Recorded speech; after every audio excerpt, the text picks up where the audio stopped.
तुम्ही मुली 9-9 वाजेपर्यंत झोपून राहता?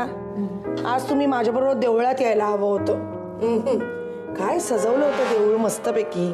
का काय आज? काय रिया, आज जन्माष्टमी आहे. कृष्णाचा पाळणा इतका सुंदर सजवला होता की नाही, डोळे निवले अगदी. वा माई, तू देवळात जाऊन जे काही मागितलंस ना ते काल रात्रीपासूनच द्यायला सुरुवात केली आहे देवाने आम्हाला.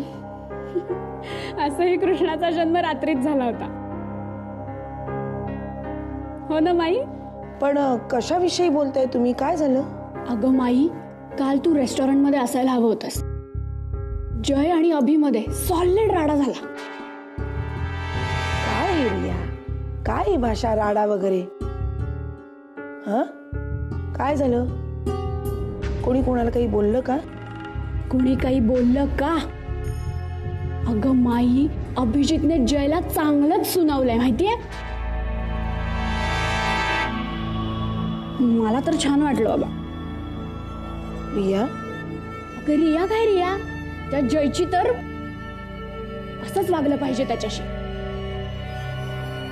अगं अभिजितशी वाईट बोलतो म्हणजे काय? आणि बरं झालं शमी तू हसलीस त्याच्यावर, मला तर मजा आली. शमी, तू हसलीस का? अगं माई, तू आम्हाला गोष्ट सांगायची आठवतंय तुला? तो हा कोण ग, तो कोणीतरी जमिनीला पाणी समजून घसरून पडला आणि ती ही द्रौपदी, हा ती त्याच्यावर हसली होती. दुर्योधन. हा तसंच काहीतरी झालं बघ त्या जयचं. म्हणजे फिजिकली काही तो घसरून पडला नाही, अशी काय जिरवली ना त्या अभिजितने त्या जयची. खरंच शमी, बरं झालं तू हसलीस. तेवढं बरं लक्षात राहिलं. जन्माष्टमी आहे आज. कृष्ण काय म्हणतो ते नाही आठवलं की अविचारी माणसांनी काहीही कुरापत केली तरी विचारी माणसांनी त्याच्याकडे दुर्लक्ष करायचं असतं. आणि एका लिमिट नंतर त्या माणसाला त्याची जागा दाखवून द्या. कारण अन्याय आणि अपमान सहन करायचा नसतो, असंच म्हणायचं ना तुझा कृष्ण? द्रौपदी हसल्यावर दुर्योधनाने पुढे तिची कशी वाट लावली हे बहुतेक या दोघी विसरलेल्या दिसतायत. शमिका, रिया, अभिजित, दाखवून देईन या तिघांनाही महाभारत काय असतं. असंही फासे फेकेन की हसणं विसरून जातील.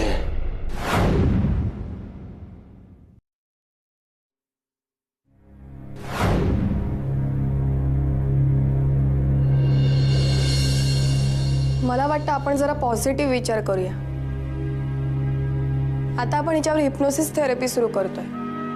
म्हणजे पेशंटला संमोहित करायचं आणि तिला तिचा भूतकाळ आठवतोय का हे पाहायचं.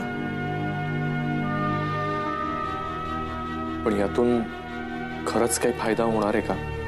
म्हणजे तिला नावं आणि चेहरे आठवतील? बघूया ना. केल्याने काही त्रास होणार नाही आणि झालाच ना तर फायदा होईल.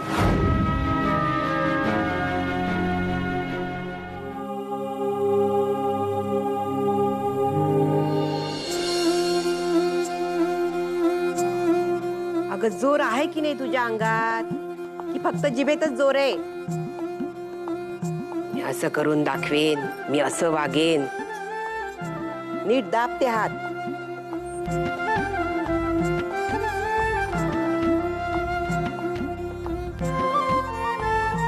मग काय झालं? मग माझ्या बाबांनी दुसरं लग्न केलं. हो, ते कशासाठी? आम्ही बहिणी खूप लहान होतो ना, मी आणि माझी मोठी बहीण आशुदी. आणि तिसरी बया? रिया. हा तीच. ती माझ्या दुसऱ्या आईची, म्हणजे माझ्या मामाची मुलगी आहे. अरे देवा, म्हणजे तुझ्या आईचं आधी लग्न झालं होतं? हो. देवा देवा देवा, काय कुटुंब आहे. कठीण आहे रे बाबा. आणि अशा घराण्यातली मुलगी सून करून घ्यायची यांना हौस आहे. वा वा. उद्या तुमच्याविषयी बोलायला लागतील ना बाहेर लोक, तेव्हा कळेल. एक जावई तसा सासऱ्याच्या जीवावर उड्या मारतोय आणि सून ही अशी घरच्यांच्या जीवावर उठली. सासूबाई अहो पुरे ना, काय बोलताय तुम्ही. आता बघ ना, हिचे वडील गेले, हिची बहीण गेली, ही इथे आली आणि आपल्या अभिचा जीव जाणार.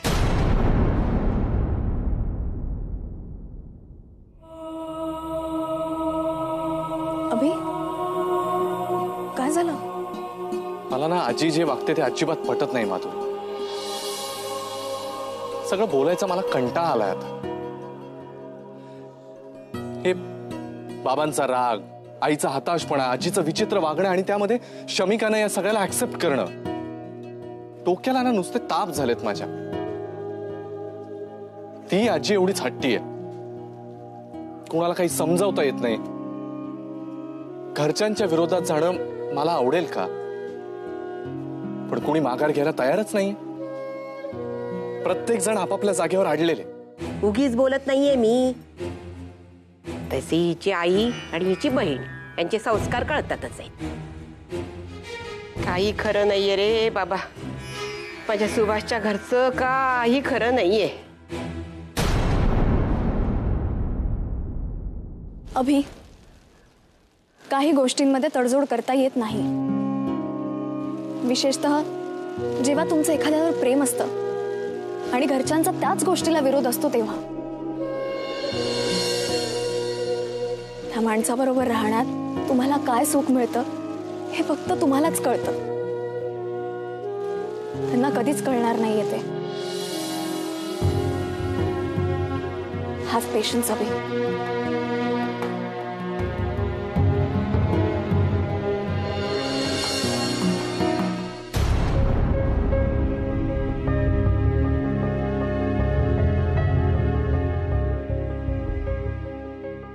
आजी शमिका रडत रडत का गेली आता? अरे मला काय विचारतोय आणि रागाने काय बघतोस माझ्याकडे? कारण आई तिला काही बोलणार नाही याची खात्री मला.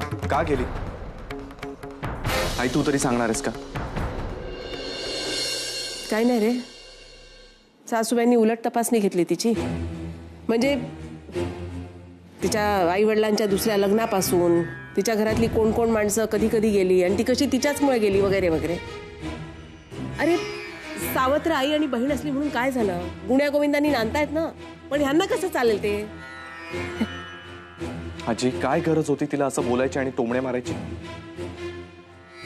ती खूप सेन्सिटिव्ह आहे तिच्या आईच्या आणि बहिणींच्या बाबतीमध्ये. तिच्या बहिणीने जीव द्यायचा प्रयत्न केला तेव्हा म्हणजे रक्षाबंधनाच्या दिवशी ती आणि मी हॉस्पिटलमध्ये होतो. कळू दिलं तिने कुणाला? आधीच एवढे टेन्शन सुरू आहेत त्यांच्या घरात आणि तू अजून छळतेस तिला.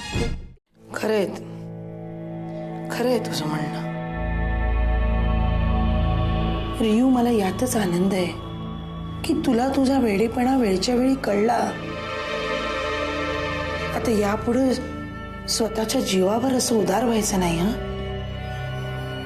हो ग माई, मलाही खूप छान वाटतंय की आता अभिजित आणि शमिका लग्न करतील. बघ आता तू पुन्हा. नाही बाई, मी खूप कंट्रोल केलंय आता स्वतःला.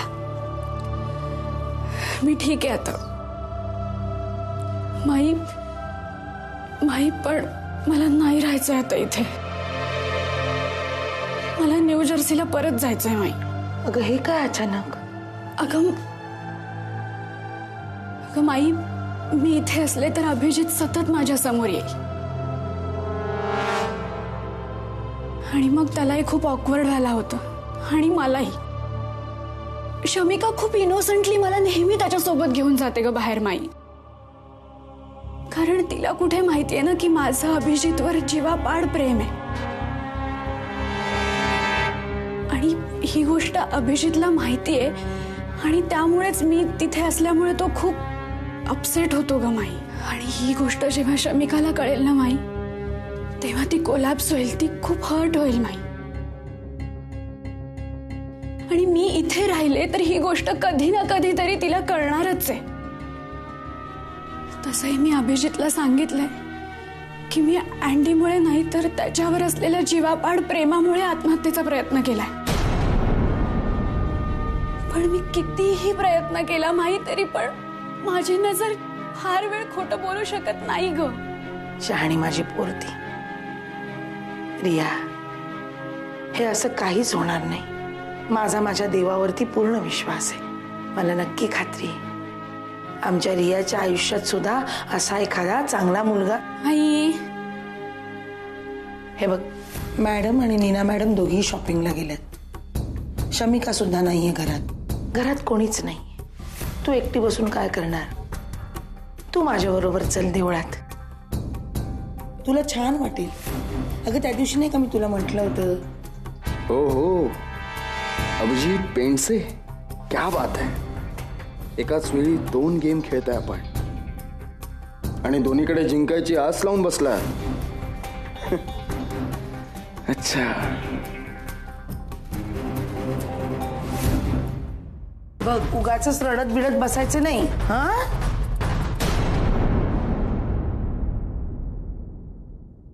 शमिकाला काय झालं? काय झालं तिला?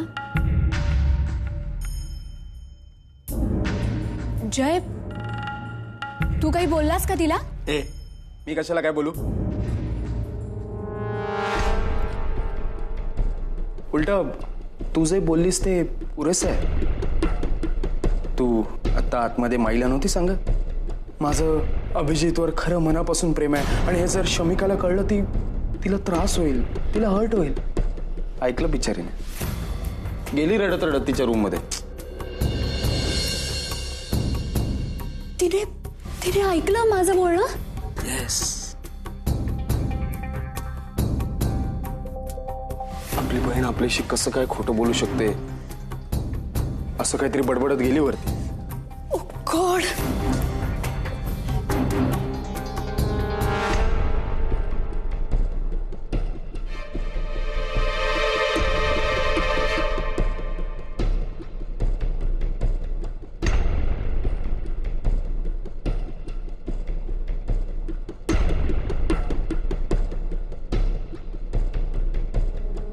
Idiot.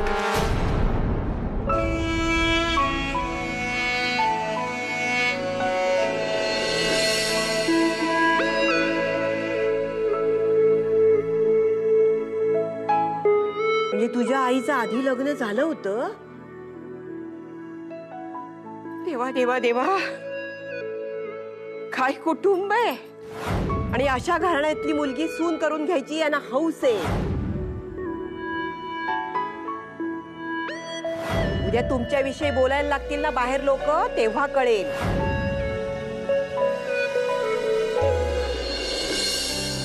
हिचे वडील गेले, हिची बहीण गेली, इथे आली आणि आपल्या अभिचा जीव जाणार होता.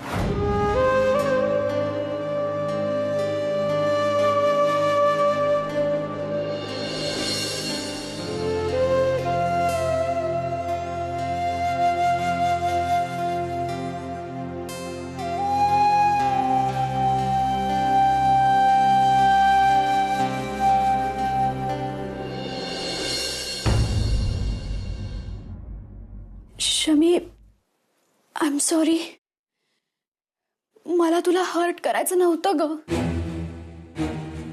मी तर माईला आता तेच सांगत होते की मी नाही लपवू शकले ना माझ्या फिलिंग्स. शमी प्लीज, पण तू असं वाटून घेऊ नकोस की मी तुझ्याशी खोटं बोलले. हे खरं आहे की मी तुला नाही सांगितलं की माझं अभिजितवर प्रेम आहे.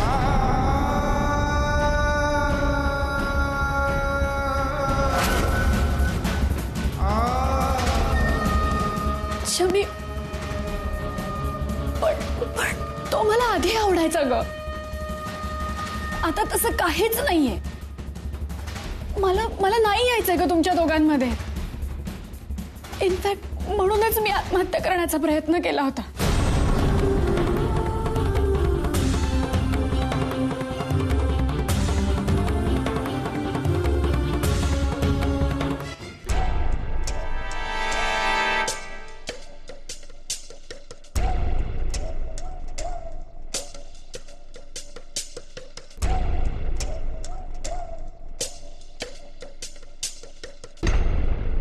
शमिका कुठे आहे? मला काय माहिती. ती इथे आली आहे का? ते नाही माहिती. हो पण रिया गेली आहे तिला सांगायला की तिचं तुझ्यावर किती किती प्रेम आहे.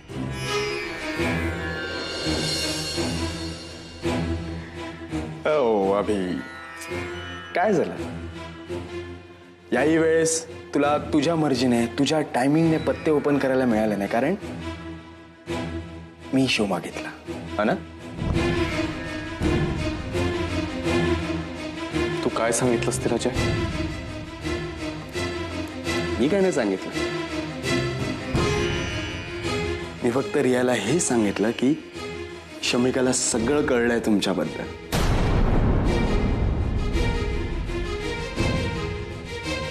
ती गेली शमिकाला धावत धावत सांगायला.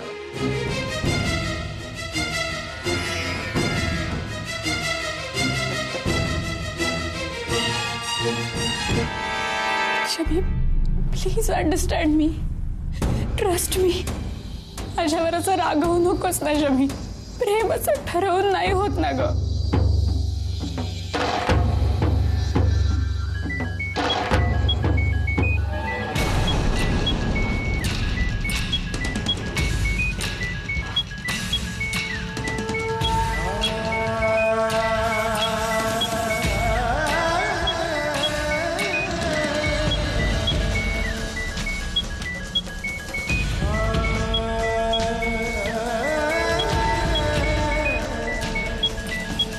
फोन उचल रिया.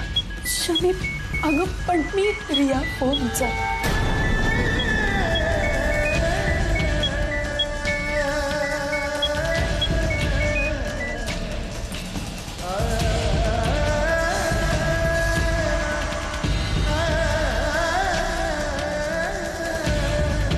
हॅलो. रिया, तू आता शमिका बरोबर आहेस? हो.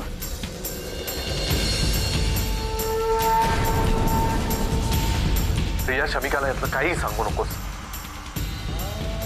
हे बघ, आपला काय स्टँड आहे, तुझी सुसाईड नोट, यातलं काही कळता कामा नाही तिला.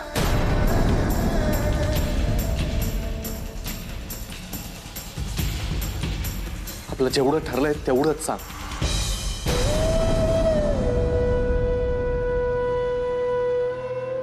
रिया,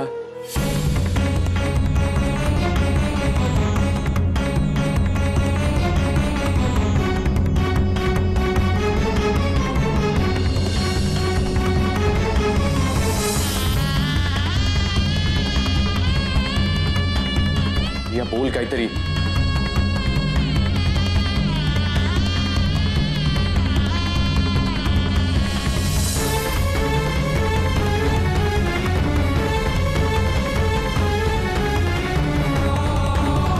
रिया हो नाही, काहीतरी बोल ना, से समथिंग.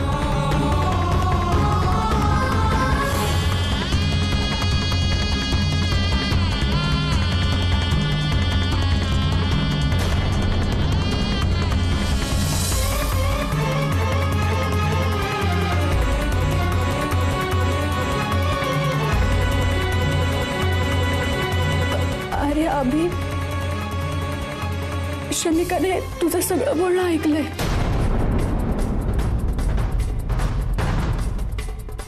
तिने फोन लाऊडस्पीकरवर टाकला होता. आता कुठे आहात तुम्ही?